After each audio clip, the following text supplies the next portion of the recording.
प्रिय भक्तों, नमस्कार।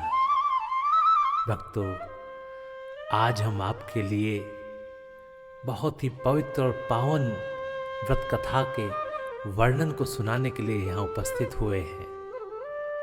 और वो कथा है एकादशी व्रत कथा। भक्तों, इस कथा के विषय में स्वयं श्री कृष्ण ने महाभारत के समय अपने मित्र पार्थ अर्जुन को गीता का उपदेश देते हुए कहा था कि हे पार्थ, सभी व्रतों में एकादशी व्रत मैं स्वयं हूं। इसी से इसकी महत्वता बहुत बढ़ जाती है। और यह व्रत बहुत ही पुण्य को देने वाला है। जो पुण्य चंद्र तथा सूर्य ग्रहण में स्नान या दान से होता है, तथा जो पुण्य अन्नदान, जलदान, स्वर्णदान, भूमिदान, गौदान, कन्यादान तथा अश्वमेघादि यज्ञ करने से प्राप्त होता है, जो पुण्य तीर्थ यात्रा तथा कठिन तपस्या करने से होता है, उससे भी अधिक पुण्य एकादशी व्रत रखने से होता है। एकादशी व्रत रखने से शरीर स्वस्थ रहता है, अंतड़ियों की मैल दूर हो जाती है, हृदय शुद्ध हो जाता है, श्रद्धा भक्ति उत्पन्न हो जाती है। प्रभु को प्रसन्न करने का मुख्य साधन एकादशी का व्रत है। एकादशी व्रत करने वाले के पितृ कुयोनि को त्याग कर स्वर्ग में चले जाते हैं। एकादशी व्रत करने वालों के लिए 10 पुरखे पितृपक्ष के और 10 पुरखे मातृपक्ष के तथा 10 पुरखे पत्नी पक्ष के वैकुंठ धाम को जाते हैं। दूध, पुत्र, धन और कीर्ति को बढ़ाने वाला एकादशी का व्रत है। एकादशी का जन्म भगवान के शरीर से हुआ है। यह प्रभु के समान पतित पावनी है। अतः उनको मेरा लाखों लाखों प्रणाम। एक बार नैमिषारण्य में शौनक आदि 88,000 ऋषि एकत्रित हुए। उन्होंने सूत जी से प्रार्थना की कि हे सूत जी, कृपा कर एकादशियों का महात्म्य सुनाने की कृपा करें। सूत जी बोले, हे महर्षियों, एक वर्ष में 12 महीने होते हैं और एक महीने में 2 एकादशी होती हैं। सो एक वर्ष में 24 एकादशी हुई। जिस वर्ष में लोंद मास अधिक मास पड़ता है, उस वर्ष 2 एकादशी और बढ़ जाती है। इस तरह कुल 26 एकादशी होती है। तो आइए हम आपको एक एक करके इन 26 एकादशियों का महत्व सुनाने जा रहे हैं। तो भक्तों, स्नेह से बोलिएगा, विष्णु भगवान की जय। आइए भक्तों, सुनाते हैं 24वां व्रत, और वो है रमा एकादशी व्रत महात्म्य। और इसमें कार्तिक मास के कृष्ण पक्ष की एकादशी की कथा है, जिसे आप ध्यान पूर्वक सुनिए और स्नेह से जयकारा लगाइए, विष्णु भगवान की जय। धर्मराज युधिष्ठिर बोले, हे भगवान, अब आप मुझे कार्तिक मास की कृष्ण पक्ष की एकादशी की कथा सुनाइए। इस एकादशी का नाम क्या है तथा इससे कौन सा फल मिलता है, यह सब विस्तार पूर्वक कहिए। भगवान श्री कृष्ण बोले, हे राजन, कार्तिक मास की कृष्ण पक्ष की एकादशी का नाम रमा है। इसके व्रत से समस्त पाप नष्ट हो जाते हैं। इसकी कथा सुनाता हूं, विस्तार पूर्वक कहता हूं, सो ध्यान से सुनो। प्राचीन काल में मुचुकुंद नाम का एक राजा राज्य करता था। उसके इंद्र, वरुण, कुबेर, विभीषण आदि मित्र थे। वह सत्यवादी तथा विष्णु भक्त था। उसका राज्य बिल्कुल निष्कंटक था। उसके एक उत्तम चंद्रभागा नाम की लड़की उत्पन्न हुई। उसने उस लड़की का विवाह राजा चंद्रसेन के पुत्र साभन के साथ कर दिया। एक समय जबकि वह अपनी ससुराल में थी, एक एकादशी पड़ी।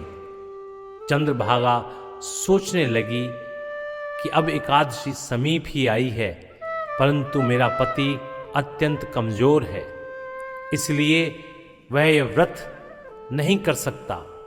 परंतु मेरे पिता की कठिन आज्ञा है। जब दशमी आई तब राज्य में ढिंढोरा पिटा, तो उसको सुनकर शोभन अपनी पत्नी के पास गया और बोला, हे प्रिय, तुम मुझे कुछ उपाय बतलाओ, क्योंकि मैं व्रत करूंगा तो मैं अवश्य ही मर जाऊंगा। इस पर चंद्रभागा बोली, हे प्राणनाथ, मेरे पिताजी के राज्य में एकादशी के दिन कोई भी भोजन नहीं कर सकता। यहां तक कि हाथी, घोड़ा, ऊंट, पशु आदि भी तृण, अन्न, जल आदि ग्रहण नहीं करते। फिर यहां मनुष्य कैसे भोजन कर सकते हैं? यदि आप भोजन करना चाहते हैं तो कृपा करके यहां से दूसरे स्थान को चले जाइए, क्योंकि यदि आप इसी स्थान पर रहोगे तो आपको व्रत अवश्य ही करना पड़ेगा। इस पर शोभन बोला कि हे प्रिय, तुम्हारा कहना बिल्कुल सत्य है। अब मैं व्रत अवश्य ही करूंगा। भाग्य में जो लिखा है वह होकर ही रहेगा। ऐसा विचार करके उसने एकादशी का व्रत किया और भूख और प्यास से अत्यंत पीड़ित होने लगा।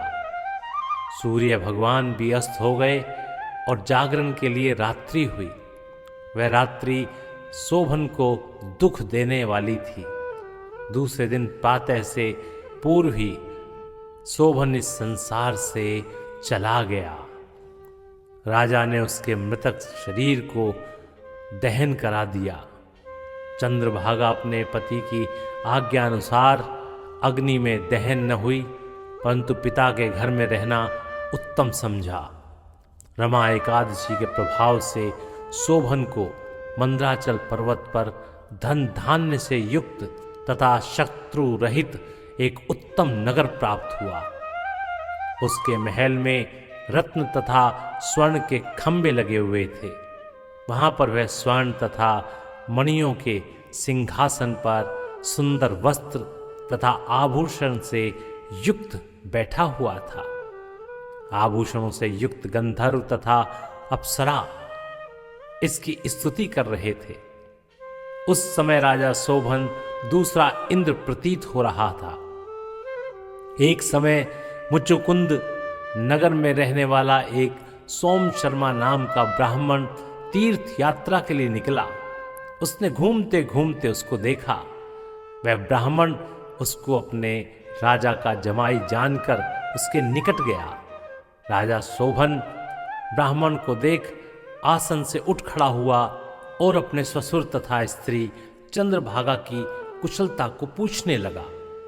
सोम शर्मा ब्राह्मण बोला कि हे राजन, हमारे राजा कुशल पूर्वक हैं तथा आपकी पत्नी चंद्रभागा भी कुशल है। अब आप अपना वृतांत बतलाइए।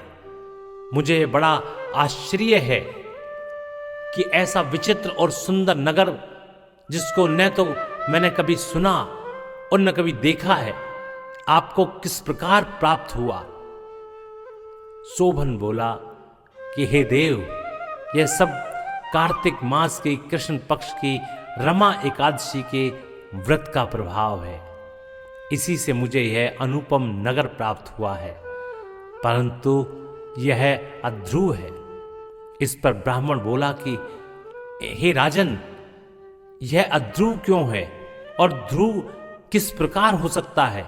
सो आप मुझे समझाइए, मैं आपके कहे अनुसार ही कार्य करूंगा। आप इसको बिल्कुल झूठ न समझे।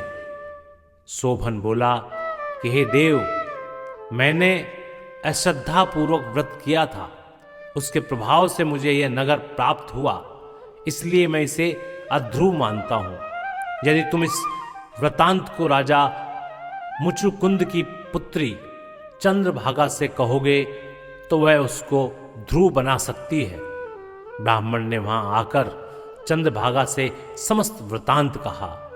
इस पर राजकन्या चंद्रभागा बोली कि हे ब्राह्मण देव, आप क्या वह सब वृतांत प्रत्यक्ष देख कर आए हैं या अपना स्वप्न कह रहे हैं? इस पर ब्राह्मण बोला कि हे पुत्री, मैंने तेरे पति शोभन तथा उसके नगर को प्रत्यक्ष देखा है, परंतु वह नगर अध्रुव है। तो कोई ऐसा उपाय कर जिससे कि वह ध्रुव हो जाए। इस पर चंद्रभागा बोली कि हे महाराज, आप मुझे उस नगर में ले चलिए, मैं अपने पति को देखना चाहती हूं। मैं अपने व्रत के प्रभाव से उस नगर को ध्रुव बना दूंगी।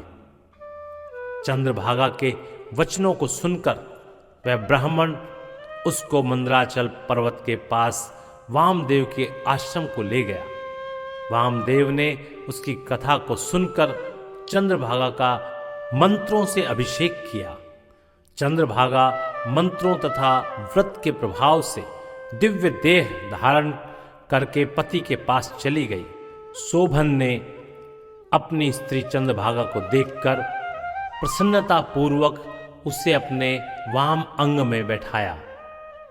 चंद्रभागा बोली कि हे प्राणनाथ, अब आप मेरे पुण्य को सुनिए।